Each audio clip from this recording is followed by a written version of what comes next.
পতনের পরে আজকের মানুষ, বিক্ষুব্ধ মানুষ আজকে তাই স্বপ্ন মিছিলে আয়োজন করেছে এবং এই মিছিলে তারা উপস্থিত হয়েছে। সংগ্রামী দেশবাসী, আমি আপনাদের সঙ্গে অত্যন্ত বিনয়ের সঙ্গে বলবো যে আপনারা কেউ কখনো আইন হাতে তুলে নেবেন না। বর্তমানে যেহেতু দেশে কোনো বলা যায় যে সরকার নাই, প্রশাসন কার্যকর না, এই জন্যই আপনাদেরকে আইন হাতে তুলে নেবেন না। আপনারা এই প্রশাসন দেশের আইন শৃঙ্খলা অবনতি হয় সেই জন্যে সর্বত্র চেষ্টা করবেন গ্রাম পাড়া মহল্লায় যারা অসাংবিধানিক বা অন্যায় কাজ করছে সেই বিষয়ে আপনারা সজাগ থাকবেন। কোন হিন্দু সম্প্রদায়ের বাড়ি তাদের কি বলে ধর্মীয় উপাসনায় কোথাও আক্রমণ করবেন না।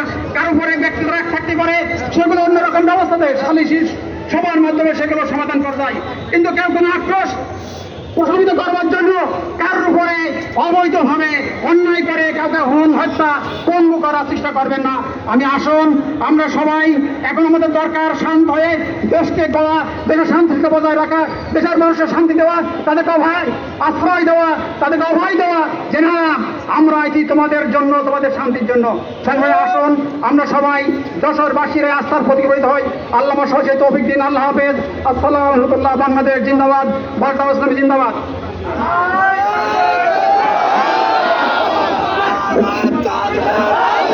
বক্তব্য রাখছেন বাংলাদেশ জামাত ইসলামী যশোর শহর শাখার সম্মানিত কর্পোরেশন সদস্য শ্রমিক